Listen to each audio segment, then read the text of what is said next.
गलत थी।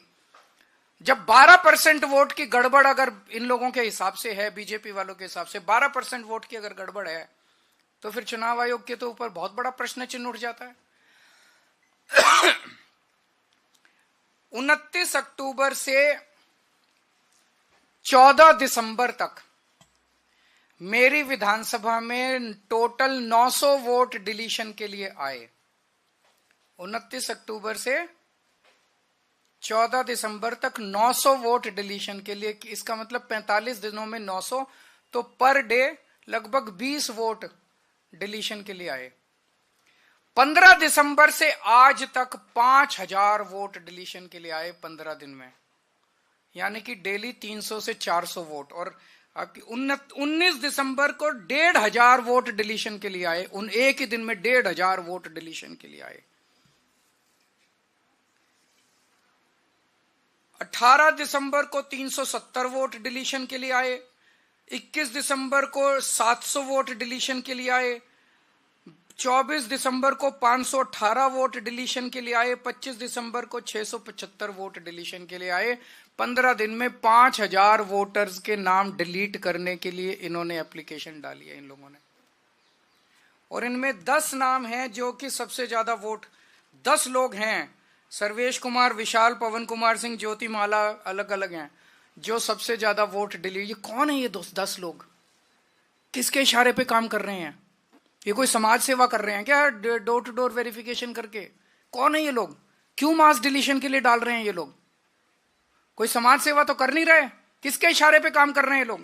फिर हमने वेरीफाई किया कि वाकई ये लोग डिलीशन के लिए, हमने 500, इन्होंने जो एप्लीकेशन डाली थी 500 लोगों का वेरीफाई किया, जिसमें 408 अपने रेजिडेंस पे रह रहे हैं 20-20, 30-30 साल से।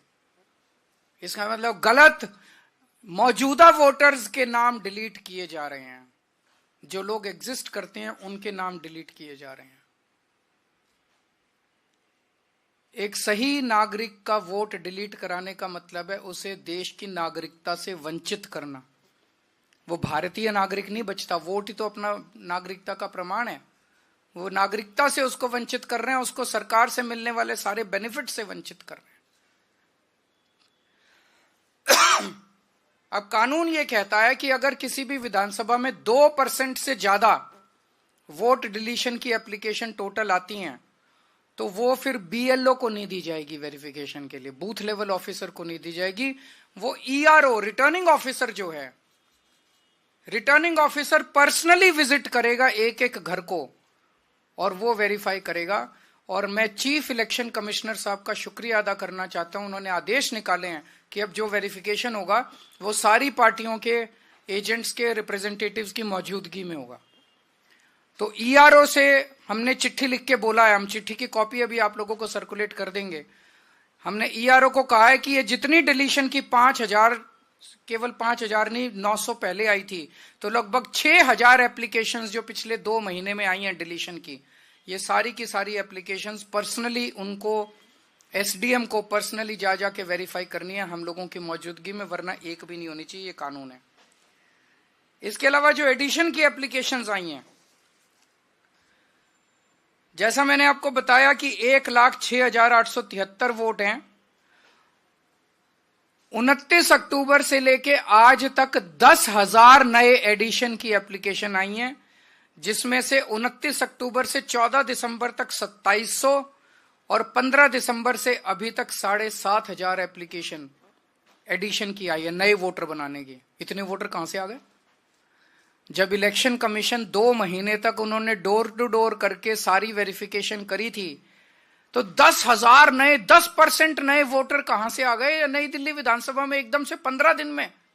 15 दिन में नए 10,000 वोटर कहां से आ गए? तो जाहिर तौर पे ये हरियाणा के मुंडका से लेके आएंगे, जहां पे इनका वो है, ये सारे बाहर से ला ला के और ये फर्जी वोट डलवाने का पूरा इन्होंने प्लान बनाया हुआ है। एक घर है जिसमें 47 वोट मिले हैं, एक घर है जिसमें 22 वोट मिले हैं एडिशन के लिए, और जब जाके देखा तो वहां कुछ भी नहीं था। तो सब फर्जीवाड़ा चल रहा है। इसमें भी कानून ये कहता है कि अगर 4% वोट से ज्यादा एडिशन आती है तो AERO को खुद जाके उसको वेरीफाई करना है। BLO की वेरिफिकेशन नहीं चलेगी। एक एक वोट की एडिशन जो है AERO वेरीफाई करेगा। मैं पहले तो सभी अफसरों को कहना चाहता हूं, आपके ऊपर बहुत दबाव आएगा, आप पे प्रेशर डाला जाएगा गलत काम करने के लिए, लेकिन ये सोच लेना दस्तखत कागज पे आप कर रहे हो और ये दस्तखत सालों साल रहते हैं। आज नहीं तो कब, जब कल नहीं तो परसों जब सरकारें बदलेंगी तो फाइलें तो वहीं की वहीं रहेंगी, दस्तखत वहीं के वहीं रहेंगे। गलत काम मत करना, कानून के मुताबिक काम करना, गलत काम मत करना, नहीं तो फंसोगे आप, फांसी पे आप चढ़ोगे। ये जो फोन करने वाले लोग हैं ये तो कट लेंगे, इनका कोई कुछ नहीं करने वाला। फिर कोई ये नहीं सुनेगा किसने फोन किया था और किसको फोन किया था, फोन का कोई रिकॉर्ड नहीं है, आप कहते रहना। फंसोगे तो आप, तो गलत काम मत करना, गलत साइन मत करना। इस सब से क्या निकल के आ रहा है? इस सब से जाहिर है कि बीजेपी बुरी तरह से दिल्ली का चुनाव हार रही है और वो साम दाम दंड भेद करके सारे हथकंडे अपना रही है। मोटे मोटे तौर पे 15 दिसंबर से इन्होंने 3 हथकंडे अपनाने चालू किए।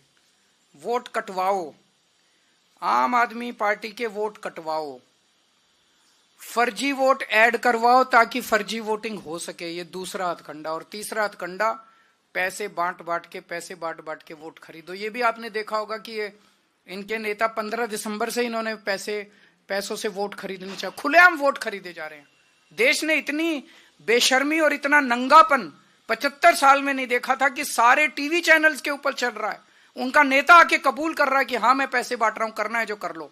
और पैसे बांट के वोट खरीदे जा रहे हैं। जो लोग बाहर आ रहे हैं पैसे लेके, वो यही कह रहे हैं जी पैसे दियो और बोले कमल पे वोट डालना, कमल पे वोट डालना।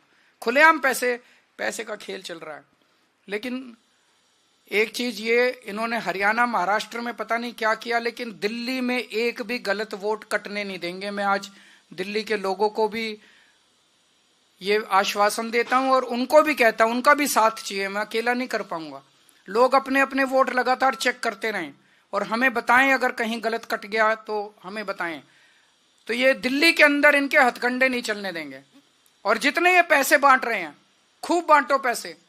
दिल्ली के मैं जितने इन्होंने लोग बांटे, मैंने खुद पता कराया कॉलोनियों से, सारे लोगों ने मेरे को यही कह रहे हैं जी आप चिंता मत करो, चुनाव के पहले इनसे पैसे लेंगे, लेकिन हमें पता है चुनाव के बाद तो आप ही काम आओगे, ये काम नहीं आने वाले।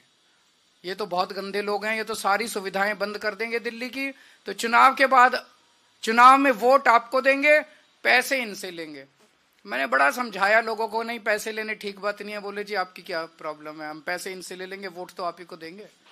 तो जनता भी बड़ी सियानी है। आपके अगर कोई प्रश्न है तो आप तो पूरी तरह से सेटिस्फाइड है, मैं अज्यूम कर रहा हूं। Thank you so much. अच्छा मैं ये दिखा दूं, जो इन्होंने वोट कटवाए, हमने वेरिफिकेशन किया, हमने वेरीफाई करा, 500 में से 408 लोग मिले। किस तरह के हैं?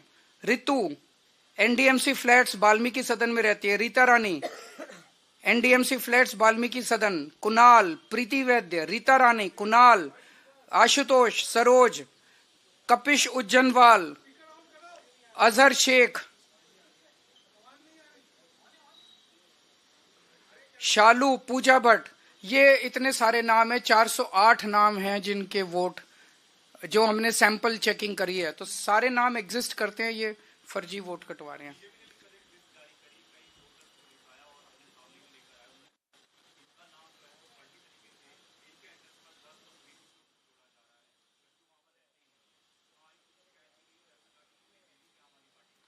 नहीं करें, वो उनके हाथ में तो सब कुछ है, सारी मशीनरी उनके हाथ में है, तो उनको प्रेस कॉन्फ्रेंस करने की क्या जरूरत है? वो तो एक्शन ले। प्रेस कॉन्फ्रेंस क्यों कर रहे हैं? नौटंकी करते हैं सारा दिन 24 घंटे, जनता देख रही है उन लोगों को। उनका केवल एक ही मकसद है, पिछले कुछ दिनों से जो नौटंकी चल रही है इन लोगों की, वो नहीं चाहते कि दिल्ली के अंदर महिला सम्मान योजना लागू हो किसी भी तरह से। वो किसी भी तरह से वो महिलाओं के खिलाफ काम कर रहे हैं। दिल्ली की मां बहनों को मैं कहना चाहता हूं, बीजेपी आपकी महिला सम्मान योजना रोकना चाह रही है, केजरीवाल किसी हालत में रुकने नहीं देगा। भरोसा करो केजरीवाल के ऊपर, चुनाव के बाद आप सब लोगों को 2100 रुपए देंगे, रजिस्ट्रेशन भी होगा और लोगों को 2100 रुपए भी मिलेंगे।